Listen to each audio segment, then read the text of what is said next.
Pembahasan dulu ya. Ibu akan sajikan video untuk kalian. Silahkan disimak. Kira-kira nanti apa sih yang bisa kalian ambil dari video tersebut? Ini Ibu coba-coba ya, mudah-mudahan bisa untuk di-share dan videonya tidak begitu rusak gitu. Karena videonya sudah beberapa tahun.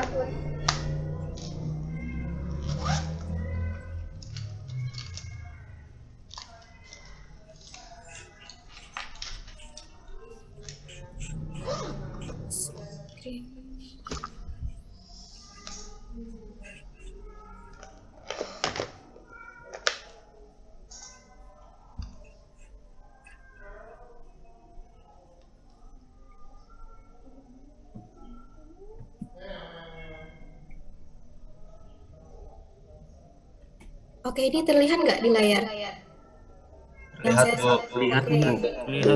Lihat, Ya, sudah. Iya, Bu.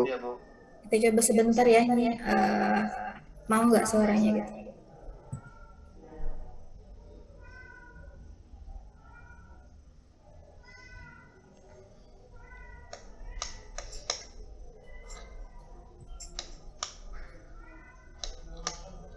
Oke, terdengar nggak tadi suaranya? Ada, Bu. Dan ada ya? Sudah, berarti Ibu ulang ya. Silahkan disimak.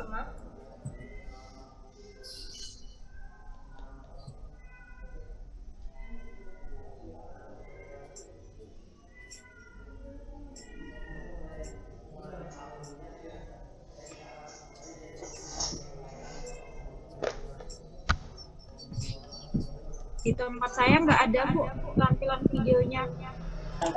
Sama, Bu. jalan. Sama, Bu. Gimana? Bagaimana? Tempat nggak ada tampilan videonya, Bu. Oke, gitu ya. Kenapa ya? Coba saya stop share dulu. Kok bisa nggak ada ya? Kalian pakai HP atau pakai laptop? Siap pakai HP, Bu. PC, Bu. Pakai HP, Bu. HP, Bu. HP. Oh gitu. Ini kita coba sekali lagi ya.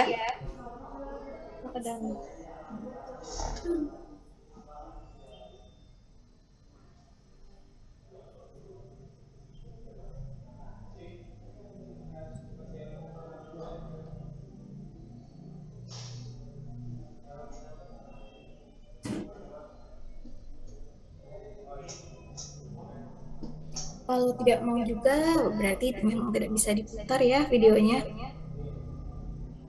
Kalau layarnya tidak terlihat.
Bu, mohon maaf, Bu. Suaranya kededap, Bu.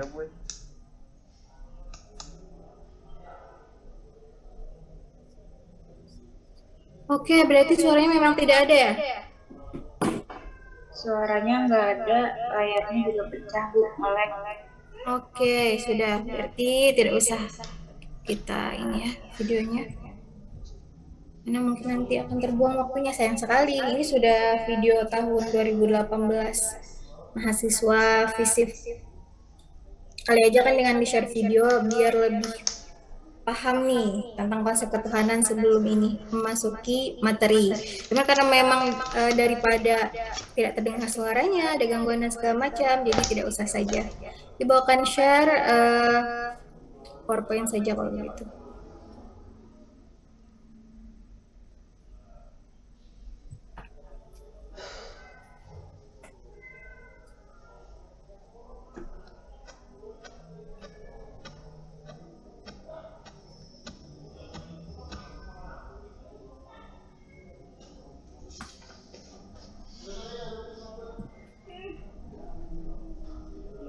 Jadi bahasan kita hari ini tentang konsep ketuhanan.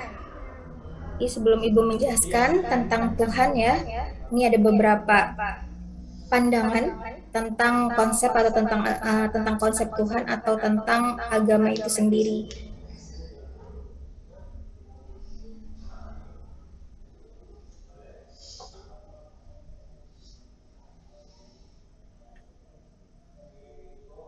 Oke, apa itu Tuhan? Mungkin pemanasannya di sini saja gitu ya. Kira-kira di antara kalian ada tidak yang mau berkomentar pendapatnya sendiri? Menurut kalian Tuhan itu apa? Adakah? Pencipta. Oke, siapa? Biar satu-satu ya. Ini anggap nilai plus untuk kalian individual sebelum nanti ada tugas individu yang lain atau tugas kelompok. Siapa tadi? Syarif ya? Dia, Bu. Syarif Fikri. Oke, silahkan. Apa itu Tuhan menurut Fikri?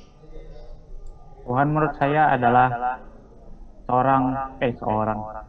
sang pencipta yang memulai dan mengakhiri dunia. Sekian, Bu. Terima kasih. Oke, ya. Terima kasih. Selain Fikri, adakah? Siap Bu, Bu. Regina? Tuhan yaitu seorang maha pencipta segalanya Bu, dan mengatur segala kejadian di alam semesta, dan Tuhan adalah yang maha suci di atas segalanya gitu Bu. Tidak ada yang bisa menyanyi selain Tuhan. Menyanyi apa menyaingi? Menyaingi. Oke, menyaingi ya. Regina siapa nih namanya? Puspitasari Bu.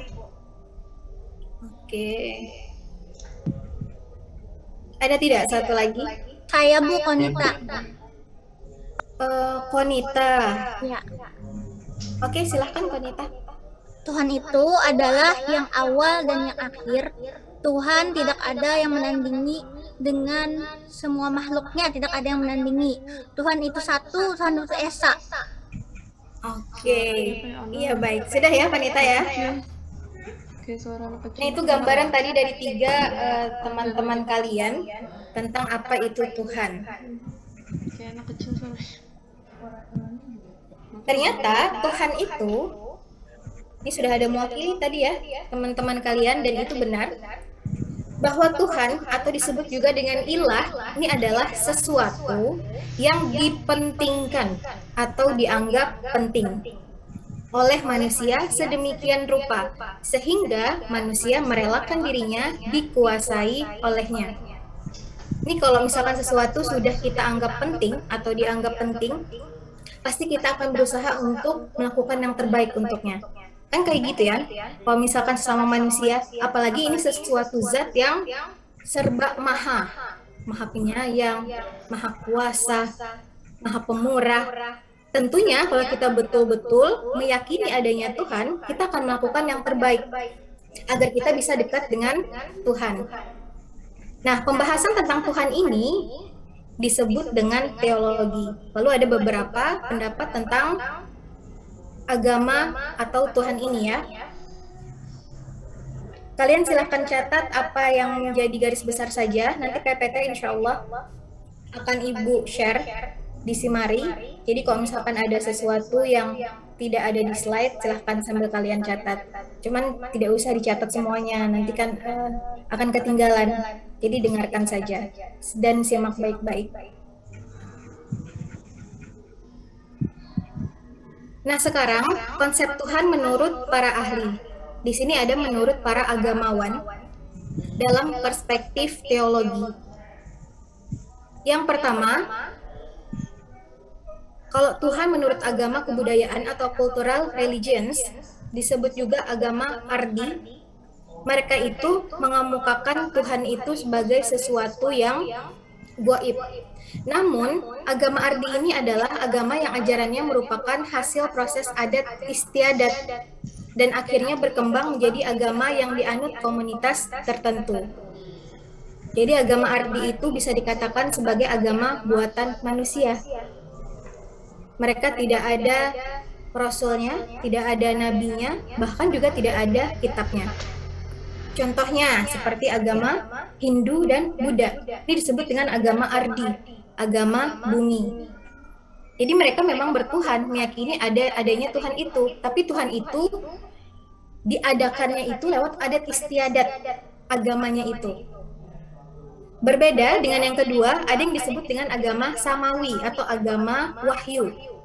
Disebut juga sebagai agama langit, yaitu konsep ajaran agama yang didapatkan dari wahyu Tuhan melalui perantara malaikat yang disebarkan melalui nabi sebagai utusannya di muka bumi ini. Contohnya, itu seperti agama Islam, agama Nasrani, dan agama Yahudi. Agama Islam, kitabnya adalah Al-Quran. Dibawa oleh Nabi Muhammad, disebarluaskan ajaran agamanya itu. Kemudian agama Nasrani, kitabnya adalah Injil. Dan disebarluaskan oleh Nabi Isa alaihissalam. Kemudian agama Yahudi, ini kitabnya adalah Zabur. Disebarluaskan oleh Nabi Daud. Jadi seperti itu. Kenapa disebut sebagai agama samawi atau agama langit? Karena memang Allah yang menurunkan langsung agama tersebut lewat perantara rasul dan juga nabi. Kalau agama ardi tadi, agama yang dibuat oleh manusia itu sendiri. Jadi mereka itu tidak ada rasulnya, tidak ada nabinya, tidak ada kitabnya. Tapi kalau tokohnya ada. Yang kemudian tokoh tersebut membuatlah buku-buku tersendiri tentang ajaran agama mereka.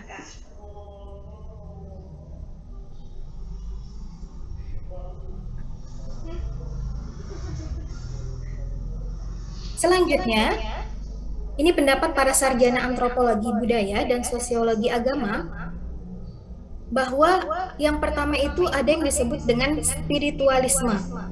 Ini adalah agama penyembah sesuatu atau zat yang gaib, yang tidak tampak secara lahiriah, yaitu sesuatu yang memang tidak dapat dilihat, tidak berbentuk. Jadi orang yang menganut spiritualisme ini, dia yakin bahwa Tuhan itu bentuknya gaib, tidak terlihat dan tidak bisa disentuh. Lalu yang kedua, ada aliran materialisme. Mereka, orang-orang yang materialisme ini mempercayai bahwa Tuhan itu dilambangkan dalam wujud benda-benda material. Jadi menurut mereka Tuhan itu memang ada, tapi berbentuk. Bisa berbentuk patung, pohon, dan yang lain-lainnya. Nah, kemudian contoh dari kategori spiritualisme, yaitu agama ketuhanan.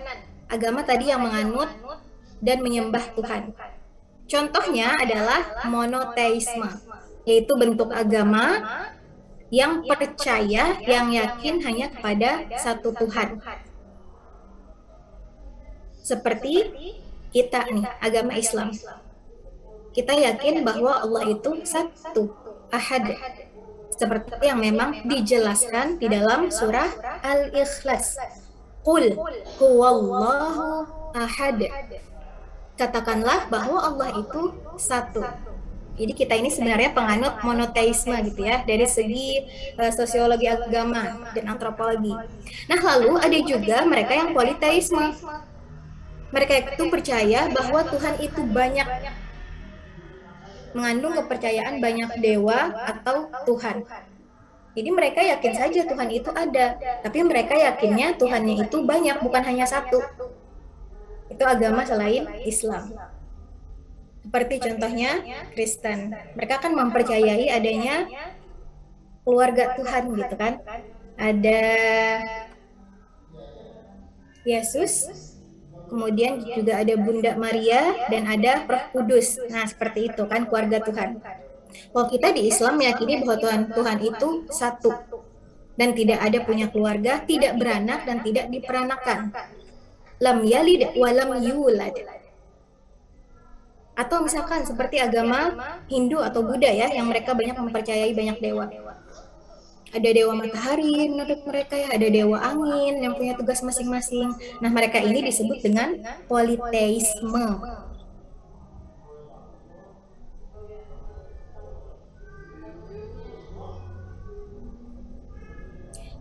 Kemudian selain kategori tadi ya, monoteisme dan juga politeisme, ternyata agama penyembah kepada nenek moyang ini ya, yang percaya dengan nenek moyang ini juga termasuk dalam aliran spiritualisme. Seperti animisme. Mereka percaya kepada roh yang mendiami semua benda, baik itu di pohon, batu, sungai, gunung, dan sebagainya. Atau aliran dinamisme, ialah kepercayaan tentang kekuatan yang terdapat pada berbagai barang, baik yang hidup ataupun yang mati. Ini animisme dan dinamisme juga masuk dalam kelompok spiritualisme.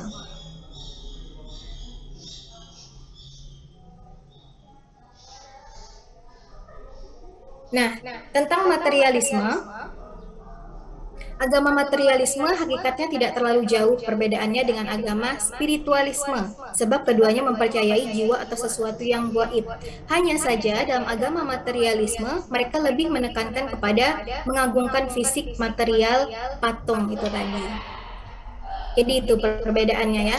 Sama-sama mereka meyakini adanya Tuhan, Tuhan itu gaib, cuman yang materialisme ini lebih mereka meyakinkan bahwa Tuhan itu ada dalam bentuk wujud, ada berbentuk fisik tadi, seperti patung kah, atau tadi ya di dalam benda-benda gitu. Sekarang Tuhan, kalau menurut perspektif Islam, di sini ada beberapa pendapat. Ada menurut Al-Kindi mengatakan bahwa Tuhan itu adalah pencipta, sumber dari alam dan sumber dari segala yang ada. Alam adalah emanasi. Emanasi itu bentuk kuasa dari Yang Maha Pencipta. Lalu menurut Al-Farabi, Tuhan adalah wujud yang sempurna yang tidak mungkin terdapat sama sekali pada selain Tuhan. Ada tanpa sebab, dia menyendiri dengan keindahannya, oleh karena itu Tuhan adalah Esa dan tidak ada sekutunya. Nah, ini hampir sama tadi ya dengan 3 orang teman kalian, ada Fikri, Regina, dan juga Konita, yang mendefinisikan Tuhan tadi. Nah, pendapat Al-Farabi ini sama persis dengan yang dituangkan di dalam Al-Ikhlas tadi ya. Ayat yang pertama, katakanlah bahwa Allah itu satu. Qul huwallahu ahad. Allahus samad. Allah itu tempat kita bergantung. Jadi segala sesuatu hal seharusnya kita bergantungnya dengan Allah, bukan dengan sesama makhluk. Lam yalid wa lam yulad. Allah itu tidak beranak dan tidak pula diperanakan. Walam yakul lahu kufuwan ahad. Dan tidak ada sesuatu pun yang menyerupainya. Itulah Allah. Kalau menurut Al-Ghazali, Tuhan tahu segala hal-hal yang partikular dalam kehidupan manusia, dari persoalan keseharian manusia, dari mencari jodoh hingga menentukan kepemimpinan negara. Ini maksudnya bahwa Allah itu, atau Tuhan ya menurut Islam yang kita sebut dengan Allah, adalah suatu zat yang serba tahu, maha tahu apa yang dilakukan oleh makhluknya. Baik itu yang kita ucapkan secara lisan ataupun yang terbersit di hati. Sesuatu yang kita memang tampakkan dengan manusia lain ataupun sesuatu yang kita sembunyikan, Allah itu pasti tahu. Kemudian ini, ketika kita berbicara tentang ketuhanan, konsep ketuhanan atau juga tauhid ini, maka pasti ada kaitannya dengan keimanan. Sekarang iman ini, kalau dari segi asal katanya ya, berasal dari kata amana yu'minu imanan. Artinya membenarkan atau percaya. Kalau kita betul-betul Muslim, orang yang beragama Islam, seharusnya kita mempercayai adanya Allah. Percaya adanya Allah disebut dengan beriman. Tapi kalau secara istilah, iman ini artinya adalah membenarkan dengan hati, mengucapkan dengan lisan, dan mengamalkan dengan perbuatan. Nah, iman ini ada tingkatan-tingkatannya. Jadi tidak semua iman ini berbeda dengan takwa. Orang yang beriman belum tentu dia bertakwa. Tapi orang yang sudah bertakwa, maka jelas dia pun juga bisa dikatakan beriman. Kenapa seperti itu? Orang yang beriman belum tentu bertakwa. Kenapa? Karena ternyata iman itu ada tingkatannya. Seperti yang kalian lihat di tabel ini. Ada 4 tingkatan iman. Sesuai dengan tadi definisinya secara istilah ya. Membenarkan dengan hati, mengucapkan dengan lisan, mengamalkan dengan perbuatan. Kita lihat tuh di kategori yang pertama. Ketika misalkan seorang muslim, orang yang beragama Islam ya, hatinya itu memang yakin adanya Tuhan. Yakin juga dengan apa yang dibawa oleh Rasulullah. Lalu secara ucapan, dia juga mengucapkan kalimat syahadat, artinya memang orang yang beragama Islam. Dan dia pun bisa merealisasikan dengan perbuatan. Dia melaksanakan sesuai dengan ajaran Islam. Kalau tiga-tiga ini, antara hati, ucapan, dan perbuatannya itu selaras, seimbang, maka orang tersebut dikatakan mukmin. Lalu, ada kategori. Hatinya itu sebenarnya ingkar, tidak meyakini adanya Tuhan. Bujurkah Tuhan itu ada? Iya, geram ada. Apalagi misalkan meragukan kerasulan Nabi Muhammad. Itu secara hati ya, dia mengingkari. Secara ucapan, sebenarnya dia Islam. Dia mengucapkan kalimat syahadat. Dan secara perbuatan pun, dia terlihat waktunya sholat, ya sholat. Kadang dia berbuat baik, sedekah. Artinya kan melaksanakan juga nih perbuatan yang sesuai dengan ajaran Islam. Kalau ada orang yang seperti ini, hatinya sebenarnya mengingkari, namun secara ucapan dan perbuatan dia melaksanakan sesuai dengan ajaran Islam, maka orang tersebut masuk dalam kategori munafik. Makanya orang munafik itu kan dikatakan bermuka dua. Ketika misalkan di depan orang banyak, oh sepertinya baik sekali. Oh ternyata ketika di belakang, tidak baik. Nah itu ya, munafik. Kemudian ada kategori lagi. Yang ketiga, hatinya ini sebenarnya yakin. Yakin, oh Allah Tuhanku, Nabi Muhammad adalah nabiku, Al-Quran adalah kitabku, kemudian dia juga Islam, mengucapkan kalimat syahadat. Asyhadu an la ilaha illallah wa asyhadu anna Muhammadar Rasulullah. Namun secara perbuatan dia tidak melaksanakan atau memang melaksanakan tapi setengah-setengah, tergantung mood. Maka orang yang seperti ini itu ternyata masuk dalam kategori fasik. Nah ini hati-hati ya bagi kita, sama juga termasuk ibu gitu. Kalau misalkan dia betul-betul tidak melaksanakan sesuai ajaran Islam gitu ya, padahal hatinya yakin aja Allah itu Tuhannya. Dia juga Islam mengucapkan kalimat syahadat secara ucapan gitu, tapi tidak melaksanakan syariatnya, maka dia fasik berat. Tapi ternyata bagi kitanya yang imannya naik turun, yakin Allah itu Tuhan kita kemudian Islam kan memang mengucapkan kalimat syahadat, namun secara perbuatan ada kalanya kita sholat tepat waktu, misalkan azan langsung bergegas berwudu untuk sholat. Tapi di lain waktu ketika azan berkumandang kita masih sibuk dengan kerjaan kita, masih sibuk main game mungkin, main sepak bola atau main media sosial. Nah itu hati-hati, ternyata kita nanti bisa masuk ke dalam golongan orang-orang fasik. Walaupun fasik kecil itu tadi gitu. Dan kategori yang terakhir, ini memang paling berat gitu ya. Jadi kalau memang ada manusia, seseorang, memang secara hati dia juga tidak meyakini Tuhan itu Allahnya, tidak meyakini Nabi Muhammad.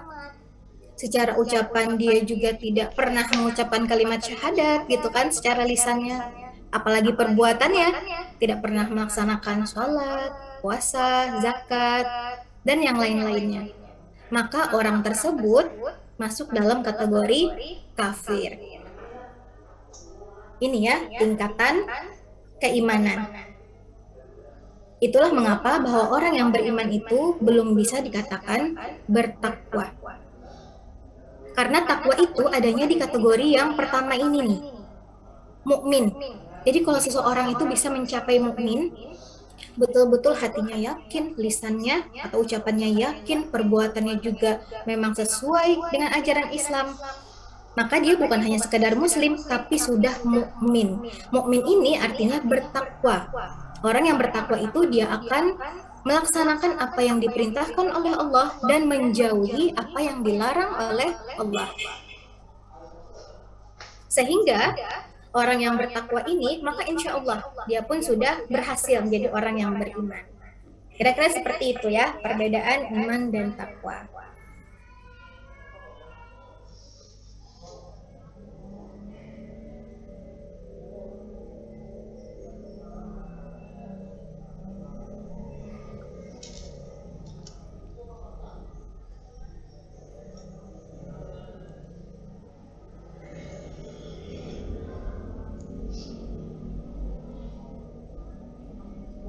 Oke, ini sekarang kita kaitkan dengan jihad.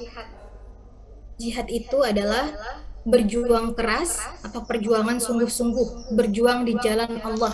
Nah kan, jadi ada sebagian orang yang mengatakan bahwa dirinya ingin berjuang di jalan Allah, tapi ternyata dengan cara yang tidak tepat gitu. Ini kesalahan persepsi terhadap makna jihad. Jihad itu kalau di dalam Islam dideskripsikannya itu sebagai pengabdian bersungguh-sungguh menuju jalan Tuhan atau berjuang di jalan Allah. Sebenarnya banyak bentuk aplikasi dari jihad, tetapi Islam menyebutkan jihad terpenting adalah jihad al-nafs, jihad melawan hawa nafsu. Ini ternyata jihad yang paling sulit kita untuk melaksanakannya, karena melawan hawa nafsu sendiri. Terkadang gitu kan kita melihat ada orang pakai pakaian baru kepengen, pakai HP yang baru yang canggih pengen gitu kan, melihat orang pergi kemana atau jajan apa kepengen. Nah itu melawan hawa nafsu, sulit. Oke.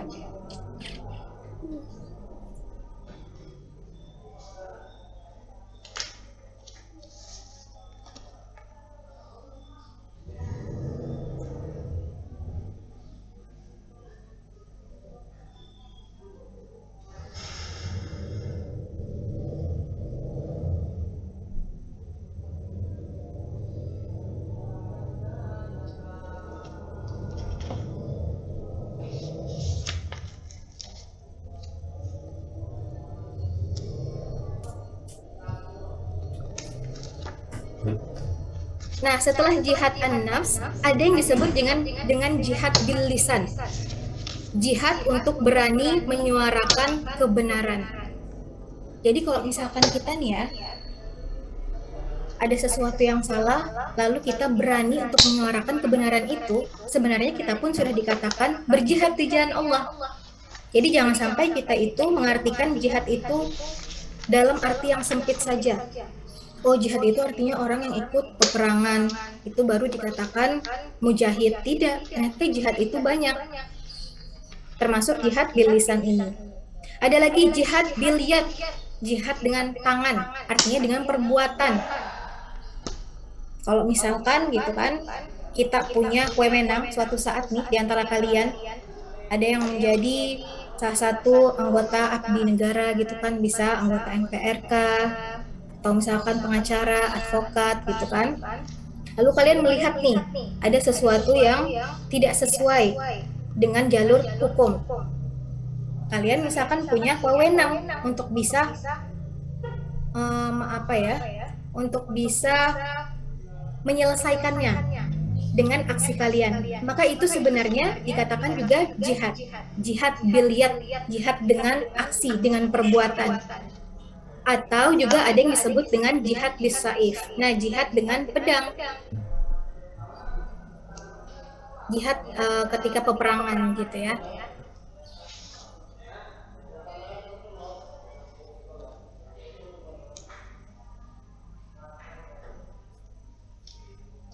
Nah, ini mengenai perang ya. Perang yang mengatasnamakan penegakan Islam namun tidak mengikuti sunnah Rasul tidak bisa disebut jihad. Sunnah Rasul untuk penegakan Islam bermula dari dakwah tanpa kekerasan. Ini salah satu contoh jihad yang salah. Kira-kira ada yang tahu Pak? Jihad yang tidak tepat sesuai dengan Islam. Itu Bu, bom bunuh diri. Nah, ya. Oke, betul ya, Regina Dwi Puspitasari. Bom bunuh diri. Sebenarnya orang-orang yang melakukan bom bunuh diri, jikalau memang dia benar-benar Islam, itu saya yakin dia pasti memang paham Islam itu dengan baik. Cuman salahnya cara dia mengartikan kata jihad itu yang tidak tepat. Karena ada doktrin-doktrin yang salah dari orang lain. Padahal kalau misalkan dia dari segi agamanya sangat luar biasa sekali ya sholatnya, pasti itu orang-orang seperti mereka kebanyakannya itu kalau misalkan yang laki-laki waktunya azan pasti berjamaah di masjid, yang perempuannya bercadar, luar biasa taatnya kepada Allah. Cuman karena ada doktrin yang salah yang masuk ke dalam dirinya, akhirnya terjadilah itu. Dia merasa dengan bom bunuh diri itu dia berjihad di jalan Allah. Kalau dulu kan katanya Rasulullah berperang, kalau sekarang tidak ada perang, oh berarti dengan bom bunuh diri itulah perangku untuk bisa melakukan pengabdian kepada Allah. Nah, ini persepsi yang salah, karena sebenarnya Rasulullah itu mengajarkan di dalam Islam tidak ada kekerasan.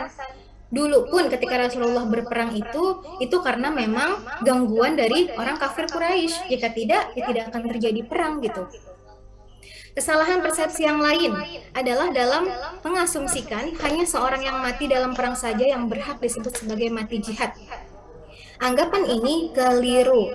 Dalam kenyataannya, Islam memberikan referensi bahwa siapapun yang menjalankan aktivitasnya untuk mengabdi kepada Tuhan, kemudian ia mati, maka ia dinilai sebagai mati dalam jihad di jalan Tuhan. Itu tadi ya, karena jihad itu sebenarnya bukan jihad dalam berperang saja. Contoh, misalkan ada wanita hamil, kemudian dia melahirkan. Dia berjuang kan sungguh-sungguh melahirkan anaknya dengan penuh kasih sayang. Ternyata setelah itu meninggal. Maka dia dikatakan juga mati dalam keadaan berjihad. Atau disebutnya mati syahid itu tadi. Misalkan juga ada seseorang, dia berniat dalam diri. Allahu Akbar, salat zuhur. Berkumandang gitu kan azan. Dia berniat, oh ini aku harus ke masjid segera. Kemudian dia berjalanlah menuju masjid. Ternyata di tengah perjalanan dia kecelakaan, ditabrakkah oleh mobil gitu kan, terlindaskah, nauzubillah gitu ya, lalu meninggal. Maka orang tersebut pun juga dikatakan telah berjihad di jalan Allah. Dia meniatkan diri nih untuk mengabdi sungguh-sungguh kepada Allah untuk tadi sholat berjamaah ke masjid. Ternyata meninggal. Maka beliau bisa dikatakan mati syahid juga atau seorang mujahid. Sama juga kan seperti kalian nih. Kalian statusnya sekarang sebagai seorang mahasiswa, menuntut ilmu juga. Kalian belajar sungguh-sungguh gitu kan. Lalu kemudian suatu saat ternyata ada yang kemudian jatuh sakit lalu meninggal. Tapi semoga tidak ya, mudah-mudahan kita semua sehat selalu, panjang umur. Ketika kalian meninggal dalam keadaan memang statusnya sebagai mahasiswa, apalagi kalian yang selalu aktif, semangat, betul-betul serius mengikuti mata kuliah, ketika belajar, maka kalian pun juga bisa dikatakan sebagai mujahidah, ya orang yang berjuang di jalan Allah dalam hal menuntut ilmu. Nah, kira-kira seperti itu. Jadi dari segi keimanan kita, cara kita beriman kepada Allah ini, mentauhidkan Allah, jangan sampai salah kaprah. Jangan sampai kita merasa tadi bahwa bagaimanapun caranya aku harus dekat dengan Allah walaupun dengan menyakiti orang lain. Nah, itu tidak benar ya konsep seperti itu. Seperti bom bunuh diri itu. Inginnya mendapat pahala, inginnya takarrub, dekat dengan Allah. Namun ternyata yang dia lakukan justru mengundang banyak kerugian. Dia merugikan diri sendiri, merugikan orang lain yang juga menjadi korban, bahkan ada yang meninggal juga gitu. Merugikan negara juga, akhirnya masuk TV dan dilihat oleh negara-negara yang lain. Oh, Indonesia kayak gitu ya. Banyak akhirnya menimbulkan kemudaratan. Jangan sampai seperti itu. Oke, itu kira-kira sejauh ini ya pembahasan tentang konsep ketuhanan di dalam Islam. Sampai sini adakah yang mau ditanyakan tentang konsep Tuhan ini? Silahkan saja bagi yang mau bertanya. Bu, saya Bu. Ribi ya, ini Ribi dipanggilnya Ribi apa Ribhi sih? Sebenarnya Ribhi, cuman agak susah, jadi biasanya orang manggil Ribi aja langsung. Iya ya, jadi memang Ribhi gitu ya. Ribhi. Iya, Ribhi kan artinya ini buntung dari bahasa Arab. Oke, silahkan Ribhi. Bu, Ibu kan tadi menjelaskan konsep Tuhan itu kan ada dua, ada yang spiritualisme, ada yang materialisme. Oke. Kalau yang spiritualisme itu tidak dapat dilihat dan tidak berbentuk. Kalau yang materialisme itu dalam wujud benda yang material. Nah, pertanyaan saya kan di agama Kristen itu Yesusnya kan berbentuk ya, berbentuk sebuah manusia. Itu berarti termasuk materialisme atau spiritualisme? Karena Ibu tadi menjelaskan kan kalau spiritualisme itu tidak dapat dilihat dan tidak berbentuk, sedangkan Yesus dalam perspektif mereka kan berbentuk, berwujud seorang manusia. Oke. Bu. Ya, ini tentang agama Kristen itu ya. Jadi mereka itu walaupun mempercayai bahwa Yesus itu berbentuk patung, tapi mereka meyakini juga kan adanya Roh Kudus itu tadi. Nah, Roh Kudus itu kemudian yang akhirnya kan menyebabkan mereka percaya adanya roh, tapi juga percaya nih ada berbentuk manusia. Jadi sebenarnya mereka itu masih tergolong spiritualisme juga. Mereka meyakini Tuhan itu gaib, tidak nampak. Roh Kudusnya itu kan tidak nampak bagi mereka, gitu kan. Lalu tadi karena ada keluarganya, Yesus itu tadi, ya akhirnya itu yang membuat mereka tadi seperti orang animisme. Jadi mereka percaya adanya roh, tapi juga percaya ada bendanya. Kira-kira seperti itu, Ribhi, gitu ya. Kira-kira jelas gitu ya. Karena kan mereka mengatakan bahwa adanya Roh Kudus atau Tuhan Bapa, Yesus sebagai anaknya, kemudian Bunda Maria gitu. Berarti mereka bisa digolongkan spiritualisme, bisa materialisme juga gitu. Lebih ke spiritualisme sih ya. Jadi kalau materialisme memang mereka hanya mempercayai Tuhan itu bentuknya benda-benda saja. Bisa misalkan patung, bisa misalkan sungai atau pohon gitu kan, atau bentuk benda segala hal misalkan ada di dalam cincin. Tapi kalau misalkan mereka, orang-orang Nasrani ini, mereka mempercayai sesuatu yang gaib, tapi juga mempercayai ada bentuknya secara nyata. Itu seperti itu ya. Berarti kalau materialisme ini lebih ke benda mati ya, Bu? Ya, lebih ke benda mati. Kalau misalkan spiritualisme lebih ke gaib. Namun tadi gaib tadi ada ternyata yang masuk kategori orang-orang yang mempercayai hal-hal yang dulu dibawa oleh nenek moyangnya. Ya tadi kan ada animisme dan juga ada dinamisme. Itu seperti itu ya.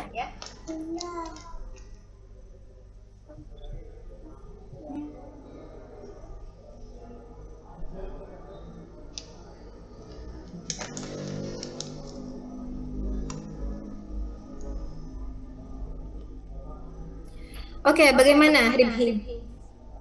Ya Bu, makasih Bu, sudah jelas. Silahkan, adakah pertanyaan yang lain lagi? Bu, izin bertanya Bu. Oke, Fares ya, silahkan. Iya Bu. Saya masih bingung ya Bu, antara perbedaan agama ketuhanan sama monoteisme. Oke, tentang agama ketuhanan dan monoteisme. Jadi sebenarnya agama ketuhanan itu adalah agama yang mempercayai bahwa di dunia ini itu ada Tuhannya. Dan sebenarnya hampir sama saja dengan monoteisme. Perbedaannya bahwa monoteisme ini mereka hanya mempercayai satu Tuhan saja. Tapi kalau agama ketuhanan bisa jadi mereka mempercayai banyak Tuhan, bukan hanya satu Tuhan gitu. Kalau misalnya dia mempercayai banyak-banyak berarti politeisme dong, Bu. Iya betul, politeisme. Dan ini politeisme juga termasuk agama ketuhanan. Itulah bisa dikatakan bahwa agama ketuhanan itu ada yang bentuknya monoteisme, ada yang politeisme itu gitu. Tapi kalau monoteisme itu jelas bahwa dia hanya mempercayai satu Tuhan saja. Seperti itu ya. Jadi ibaratnya agama ketuhanan itu lingkup yang global. Monoteisme itu ruang lingkup yang lebih jelasnya, kategori-kategorinya. Seperti itu ya Fares ya. Iya, Bu. Makasih, Bu. Oke. Silakan, adakah pertanyaan lain lagi? Bu, Ibu, belum Bu. Muhammad Fadilah, oke. Berarti kayak komunisme tuh kan termasuk di kategori spiritualisme lah Bu. Komunisme ya. Iya. Bentar sambil Ibu catat.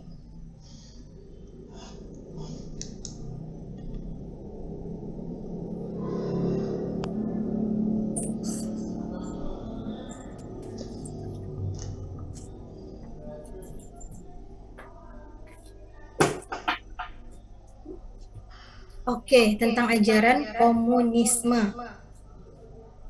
Jadi komunisme itu adalah mereka yang sebenarnya kan mengingkari tentang sistem pemerintahan kita nih, kalau di Indonesia gitu. Mereka tidak mau dan tidak setuju dengan pemerintahan yang ada di Indonesia. Lalu mereka tadi disebut sebagai orang-orang komunis. Biasanya orang-orang komunis ini itu mereka ada lambangnya, bahkan katanya pula di antara mereka pun sebenarnya ada yang ateis gitu. Ateis itu artinya tidak mempercayai adanya Tuhan. Ini kalau misalkan Ibu cerita sedikit dengan ateis, bahwa orang-orang yang tidak mempercayai Tuhan itu kebanyakan itu adalah orang yang cerdas. Mereka cerdas di akademik, cerdas dalam berpikir. Sayangnya mereka itu tidak meyakini tidak meyakini bahwa segala sesuatu yang gaib itu ada. Menurut mereka, jika sesuatu itu bisa dijelaskan dengan logika, baru mereka percaya adanya Tuhan ataupun hal-hal yang lain. Dan di antara mereka ada yang dulunya itu Islam. Cuman karena mereka tadi membaca buku, tidak didampingi oleh guru gitu kan, lalu ada doktrin-doktrin yang lain, akhirnya mereka mulai meragukan apa yang diajarkan oleh Al-Quran. Oh, betulkah Allah itu ada? Betulkah ada surga? Betulkah ada neraka?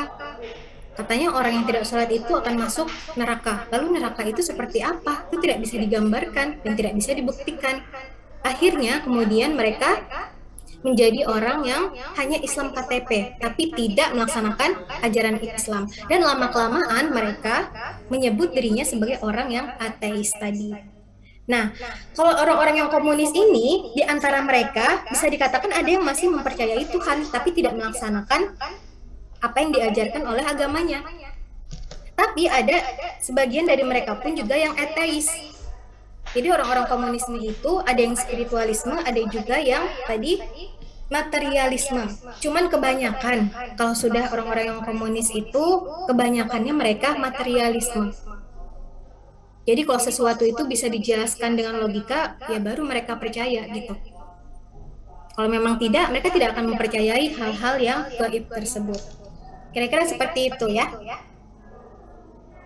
Fadilah ya tadi ya.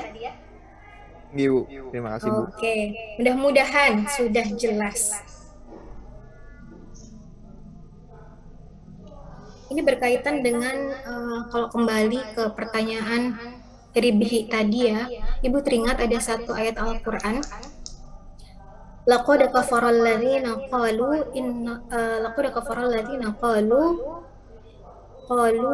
apa ya? Innallah.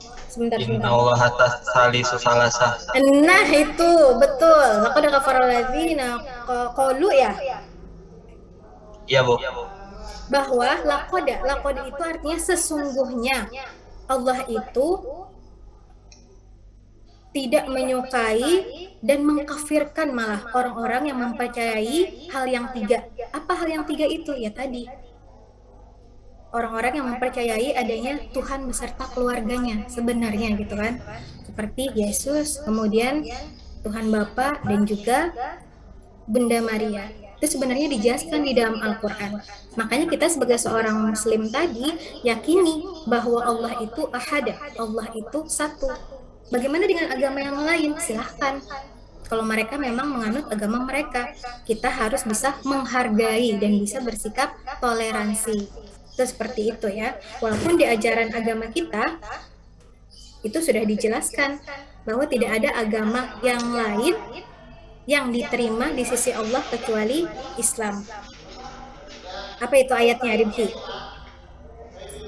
Abu gimana, Bu? Apa itu ayatnya? Bahwa Allah itu hanya menerima agama Islam.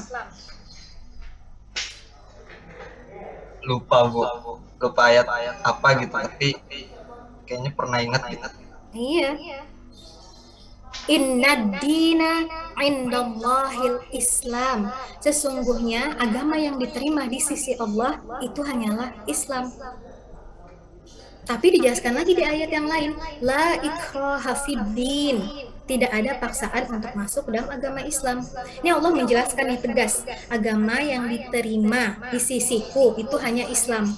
Tapi aku tidak memaksa orang untuk masuk dalam Islam. Gitu. Oleh karena itu, ketika misalkan ada yang non-muslim, baik itu Kristen ataupun agama yang lain tadi, yang mereka punya kepercayaan sendiri tentang Tuhannya, maka Allah mempersilahkan. Karena sebenarnya kita hidup di dunia ini bukan hanya seperti wayang yang dimainkan oleh dalang, tidak. Tapi kita punya peran hidup di muka bumi ini untuk memilih jalan hidup kita. Kalau misalkan kita memilih jalan yang benar, maka Allah akan meridhoi. Dan kelak kita nanti akan dimasukkan dalam surganya Allah. Tapi kalau misalkan kita memilih hidup pilihan kita dengan cara yang tidak baik tadi, Allah pun juga akan membiarkan, tapi tidak meridhoi. Jadi membiarkan itu bukan berarti meridhoi. Makanya silahkan kalau kalian mau berzina, kalian mau merampok, kalian tidak melaksanakan ajaran Islam, silahkan kata Allah. Allah biarkan, Allah izinkan itu terjadi. Akan tetapi Allah tidak meridhoi.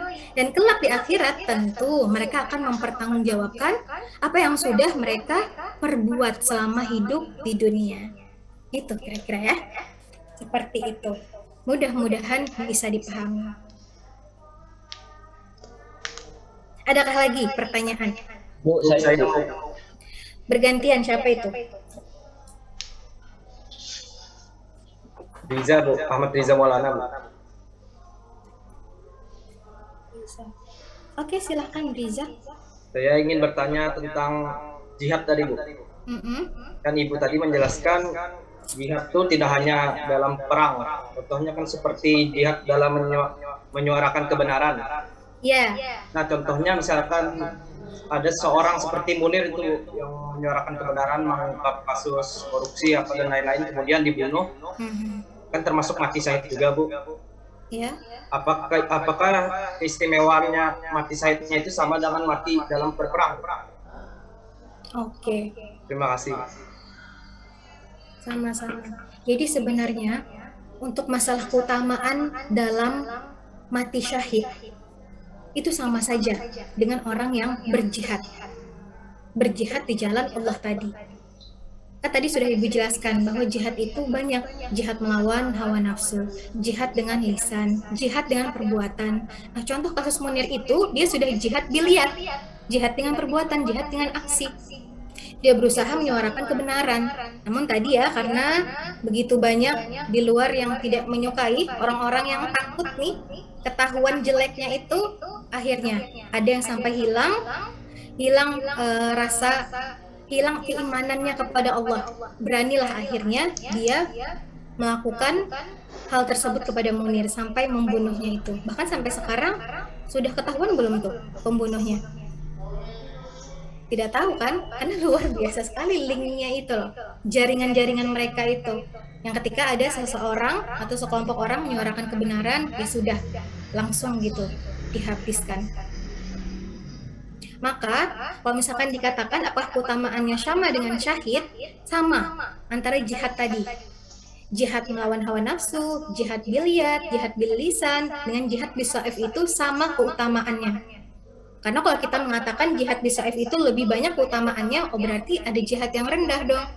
Berarti kalau seseorang meninggal ketika setelah melahirkan atau meninggal dalam keadaan menuntut ilmu, dia jihad yang terendah dong? Tidak. Jadi keutamaannya itu sama. Ketika di antara kita nanti ada yang meninggal, ada yang karena jihad melawan hawa nafsu kah gitu. Ini contoh, misalkan jihad melawan hawa nafsu.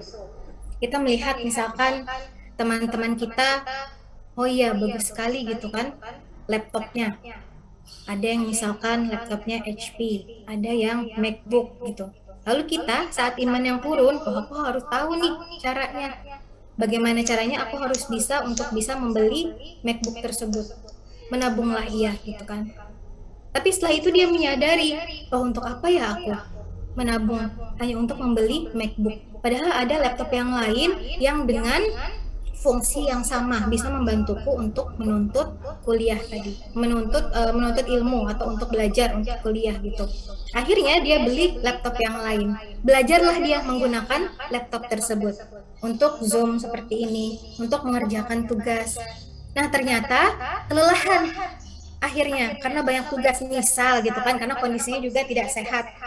Mungkin ya karena nauzubillah terkena virus corona gitu. Akhirnya meninggal. Bisa nggak dia dikatakan mati syahid? Kira-kira? Siap, bisa Bu. Bisa, Bu. Bisa. Walaupun misalkan dia meninggal karena corona. Dia meninggal kayaknya karena kelelahan deh gitu kan. Tapi niatnya yang terdahulu gitu. Dulu yang ketika sebelum membeli laptop dia sempat hawa nafsunya itu ingin beli laptop yang ini, laptop yang itu. Akhirnya beli laptop yang sederhana. Maka orang tersebut pun insya Allah bisa dikatakan mati syahid, mati dalam menuntut ilmu tadi. Mati dalam juga bisa menahan hawa nafsu. Itu seperti itu ya, kira-kira Riza.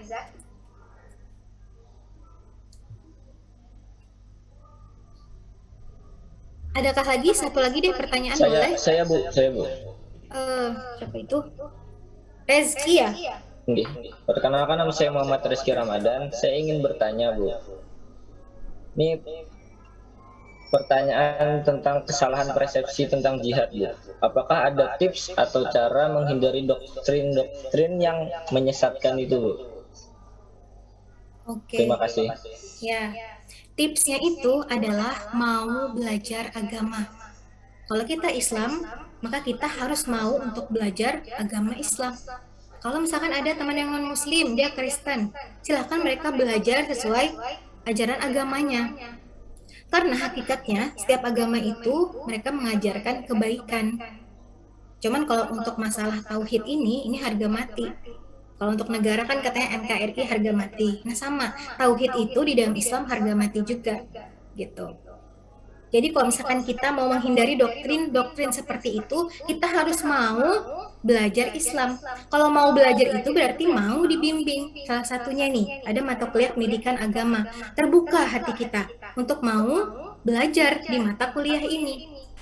Sehingga apa yang dijelaskan nanti oleh dosen pembimbingnya itu bisa masuk dan bisa kita pahami. Lalu kita mengerti, oh ternyata jihad itu kayak gini lah, ada tingkatannya. Oh ternyata jihad seperti membunuh diri itu tidak baik lah, dan segala macam. Itu tipsnya sebenarnya. Mau untuk belajar agama.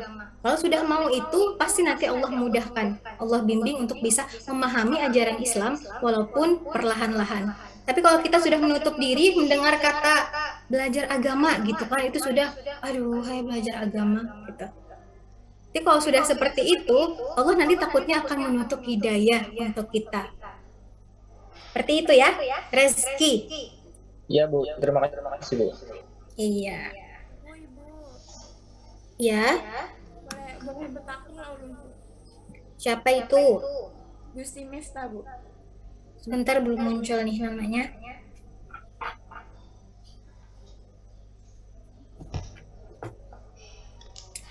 Oke, silahkan bertanya. Tentang yang mati jihad tuh, nah, Bu. Kan gini. Agak cerita sedikit, Bu lah. Ini soalnya saya merasakan pengalaman. Jadi lo, ulun kan almarhum abing ulun kan meninggal gara penyakit kanker darah tuh. Nah, terus pas setiap bolak-balik rumah sakit tuh ulun melihat kayak kekanakan-kekanakan yang halus tuh, nah sudah melawan penyakit gitu, penyakit yang seganas itu gitu. Nah, terus pada akhirnya kayak para anak-anak yang masih kecil kayak seumuran 9 bulan pun ada sudah melawan penyakit tuh, nah Bu. Terus pada akhirnya mereka tuh meninggal gitu. Nah, apakah itu termasuk sebagai mati jihad karena melawan penyakit? Termasuk mati jihad lah, Bu. Oke, tentu itu. Jadi orang-orang yang sebenarnya sakit gitu kan, itu sebenarnya Allah sedang menggugurkan dosa-dosa kita. Jadi kalau misalnya kita sakit, terkadang kita mengeluh, kenapa lah pilek, kenapa jadi demam lah gitu. Padahal itu adalah cara Allah untuk menggugurkan penyakit kita. Apalagi kalau misalkan kita meninggal dalam keadaan sakit tadi, atau meninggal karena sakit, maka insya Allah kita itu juga bisa dikatakan sebagai seorang yang mati syahid. Apalagi itu ya, anak-anak kecil yang mereka belum dewasa, belum balik, belum berakal, namun sudah diberikan ujian penyakit oleh Allah. Sebenarnya anak-anak kecil itu saja mereka masih murni, masih sudah jauh dari dosa. Apalagi kemudian meninggal dalam keadaan memang masih kecil, itu insya Allah surga menanti mereka. Kayak gitu ya. Ibu, terima kasih banyak, Bu. Oke, namanya siapa ya tadi tidak terlihat? Apa mungkin karena nggak on cam ya? On cam namanya Gusti Miftah, Bu. Oh, Gusti Miftah. Kan kalau misalkan Ibu share PPT cuma beberapa orang nih yang tampil di layar Ibu. Oke. Bu, saya ingin bertanya. Konita. Oke lah, Konita yang terakhir ya. Silahkan. Pertanyaan dulu, apakah pantas orang yang beragama Islam mengejek-ngejek orang yang tidak beragama Islam, semisal Kristen atau apa, sebagai kafir seperti itu, Bu? Apakah pantas seperti itu? Oke, ini tentang bullying berarti ya. Ini kebetulan setelah ini Ibu akan ada kasih tugas kelompok untuk kalian nih untuk minggu depan. Cuman kalau dilihat, ini tadi berkaitannya dengan ini ya. Nah, istilah kafir. Jadi ini sama ya dengan jihad itu. Orang itu terkadang mengartikan jihad itu dalam bentuk sempit. Jihad itu artinya berperang di jalan Allah. Kalau dia berperang di jalan Allah kemudian mati, baru dikatakan mujahid gitu. Ini sama dengan kafir tadi. Orang yang memiliki pengertian sempit dengan kafir mengartikan bahwa kafir itu hanya untuk non-muslim. Padahal tidak. Padahal kita nih ya, kita kan Islam, mereka itu misalkan Kristen gitu kan, atau Hindu atau Buddha. Kita itu bukan agama mereka, padahal kita pun juga bisa dikatakan orang yang kafir dengan agama mereka. Kenapa kafir? Kafir itu artinya ingkar, mengingkari. Jadi kafir ini pun juga sebenarnya pengertiannya itu luas. Cuman kalau dalam kategori iman tadi, kalau seseorang yang tidak beriman kepada Allah di dalam Islam disebutnya kafir. Kafir ini kan dari bahasa Arab gitu. Kita pun sebenarnya gitu kan, kalau kita ingkar dengan agama yang selain dari Islam, misalkan ada teman kita Kristen, kita tidak mempercayai nih agama mereka, tidak meyakini maksudnya agama mereka, kita bisa dikatakan kafir juga loh. Cuman mereka itu tidak menggunakan istilah kafir itu. Karena kafir ini kan sepertinya identik karena pakai bahasa Arab, lalu identik hanya dengan orang Islam saja gitu. Bahkan dalam sesuatu hal yang lain pun juga, misalkan nih, ada makanan, hal yang simpel aja gitu. Ada teman yang suka makan jengkol, lalu kita tidak suka. Kita pun sebenarnya kafir dengan jengkol itu gitu. Kita mengingkari bahwa jengkol itu enak gitu. Kalau orang mau suka makan jengkol itu, silahkan. Jadi kalau misalkan ada teman kita yang mengatakan orang non-muslim itu kafir, dari segi keislaman itu, dari segi ajaran agama, memang betul orang yang non-muslim itu kafir. Tapi cara kita untuk bisa mengomunikasikannya itu yang tidak tepat. Jangan sampai kita mengatakan kafir untuk hal bullying tadi. Karena memang sengaja gitu, sengaja ingin merendahkan, sengaja ingin menjelek-jelekan, lalu kita sebut, ah kafir juga nih, ini itu gitu kan. Ini yang tidak diperbolehkan. Nah nanti mudah-mudahan ya kelompok yang dapat pembahasan tentang bullying itu bisa menjelaskan lebih detail lah dari segi keislamannya seperti apa. Kayak gitu ya. Berarti ini langsung Ibu akan memberikan pembagian tugas untuk kalian untuk minggu depan, karena minggu depan kan kita materinya tentang hakikat manusia dalam Islam. Ini stop.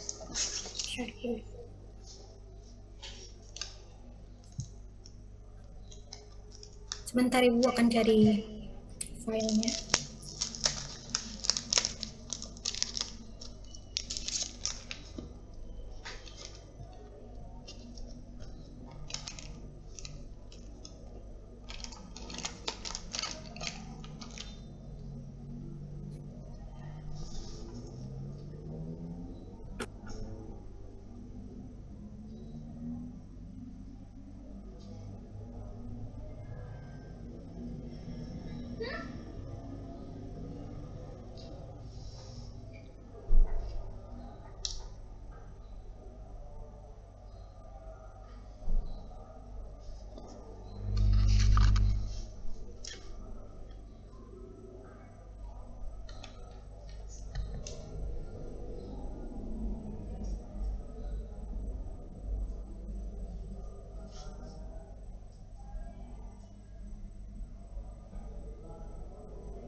Oke, ini tugas kelompok untuk kalian ya di minggu depan.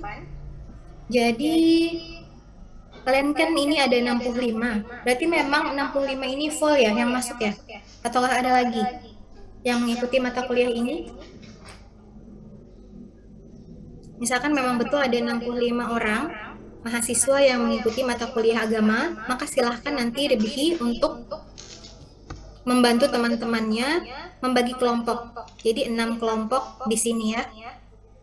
Silahkan nanti kalian buat PPT saja, jadi tidak usah membuat makalah. PPT-nya atau PowerPoint-nya itu maksimal paling banyak 10 slide, jadi tidak usah terlalu banyak, yang penting jelas gitu. Nah nanti kalau misalkan sudah dibagi menjadi 6 kelompok, lalu nanti kelompok 1 silahkan akan membahas tentang LGBT. Lalu kelompok 2 tentang kurasi Jabar, kelompok 3 jilbab, lalu kelompok 4 bullying ya, tentang bullying, ngejek, ngolok-ngolok kayak gitu. Kelompok 5 hamil di luar nikah, kelompok 6 narkoba. Jadi sini kan ada yang memang penyimpangan perilaku, ada juga yang memang dia menyalahi hakikatnya sebagai seorang muslim, orang yang beragama Islam. Jadi nanti yang kebagian tugas silahkan untuk membahas sesuai porsinya masing-masing gitu ya.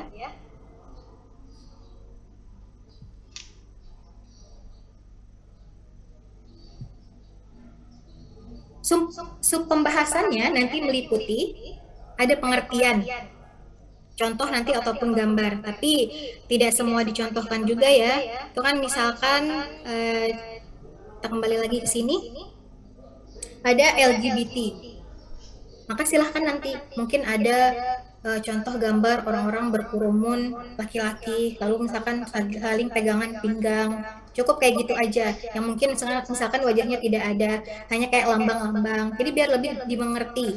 Seperti misalkan jilbab juga gitu kan, kayak gimana sih sebenarnya jilbab, yang dimaksud dengan jilbab itu kan ada contohnya, tidak perlu memang contoh foto wanita yang betul manusia ya. Kadang mungkin kalau dicari ada juga yang memang gambaran atau lambangnya saja, jadi biar lebih mengerti nanti teman-temannya. Lalu bullying, kalau memang tidak ada gambarnya atau fotonya yang menggambarkan bahwa dia sedang bullying, ya bisa nanti dengan contoh kalimat saja gitu. Contoh bullying seperti apa. Lalu seperti hamil di luar nikah, nggak mesti juga gitu kan kalian misalkan memang betul-betul menjelaskan kenapa jadi hamil di luar nikah, lalu gambar-gambarnya gitu kan meruntunkan, nggak perlu kayak gitu ya. Yang penting ada penjelasan di situ atau contohnya. Itu maksudnya ya, nanti ada pengertian, contoh atau gambar, lalu silahkan kalian tinjau menurut hukum, kalian kan orang-orang hukum gitu, silahkan nanti ditinjau menurut hukum, ada tidak, kemudian tinjau menurut Islam.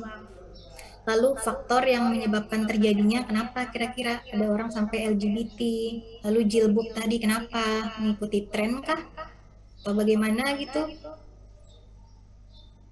Lalu solusi penanggulangan dari kalian sebagai generasi muda nanti seperti apa gitu. Ini yang kalian bahas ya di slide, maksimal 10 slide. Ya jangan sampai lebih dari 10 lah. Karena kan waktunya nanti paling tidak satu tim untuk menjelaskan 10 menit saja. Lalu di sini catatannya, untuk nama dan NIM kalian itu sertakan dengan foto juga ya. Jadi karena memang kita tidak bertemu tatap muka, kalian presentasi secara online gitu kan. Jadi nanti di PowerPoint itu untuk mengenalkan kalian misalkan kelompok 1. Orang-orangnya misalkan ada berapa orang. Bisa kalian sisipkan foto di situ.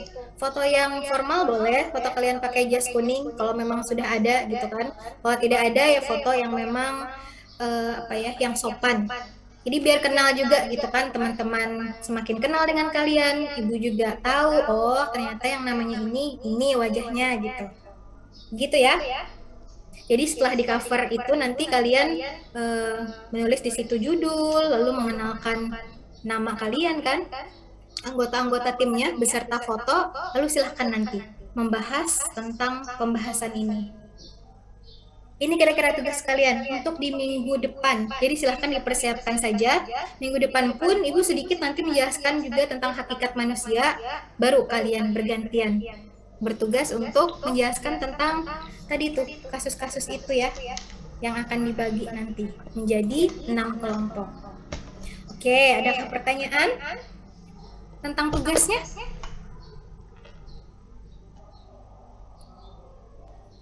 Bu, izin bertanya. Ya. Berarti untuk Senin minggu depan itu presentasi ya, Bu? Iya, presentasi. Tapi Ibu ada menjelaskan juga beberapa menit, mungkin sekitar 10 menit ya, atau 15 menit Ibu menjelaskan nanti. Ya. Menjelaskan sedikit nanti tentang hakikat manusia. Ada yang menurut teori barat, ada yang menurut Islam atau ayat Al-Quran. Baru setelah itu nanti kalian bergantian presentasi. Sesuai dengan tadi itu ya temanya. Kalau kelompok 1. Itu pun presentasi sekitar 10 menit. Jadi biar waktu kita sempat nih untuk 6 kelompok. Karena kita akan membahas semua kelompok di satu pertemuan gitu. Seperti itu ya. Oke. Berarti sudah jelas ya? Bu, maaf Bu. Oke.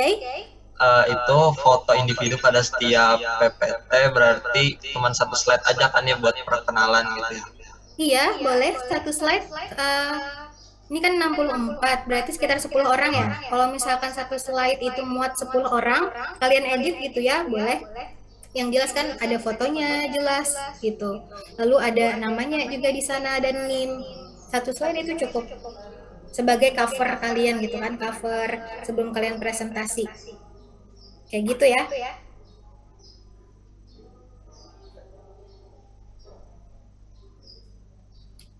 Apakah sudah jelas? Oh, ini ada beberapa chat ya, baru terbuka.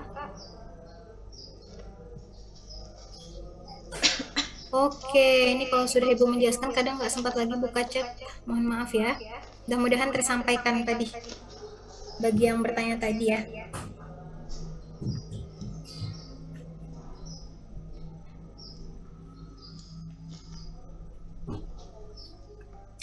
Baiklah, kalau memang sudah tidak ada pertanyaan lagi, Ibu akan akhiri ya untuk Zoom kita hari ini. Insya Allah berarti di minggu depan kita masih Zoom. Ibu masih belum memberikan tugas mandiri kepada kalian. Karena mungkin nanti akan ada dosen yang lebih banyak memberikan tugas mandiri. Nanti kalau Ibu akan ada beberapa kali nanti masuk Zoom gitu ya. Silahkan setelah ini waktu yang ada bisa digunakan langsung ya untuk pembagian kelompok, bisa diskusi di sini di ruang Zoom atau mungkin di grup WA kalian. Yang jelas nanti langsung bagi kelompoknya menjadi 6 dan langsung kerjakan itu gitu ya. Sampai berjumpa ya di minggu yang akan datang. Salah hilaf mohon dimaafkan. Billahi taufiq wal hidayah. Wassalamualaikum warahmatullahi wabarakatuh. Waalaikumsalam warahmatullahi wabarakatuh. Nur, mana kau Nur? Weh Nur.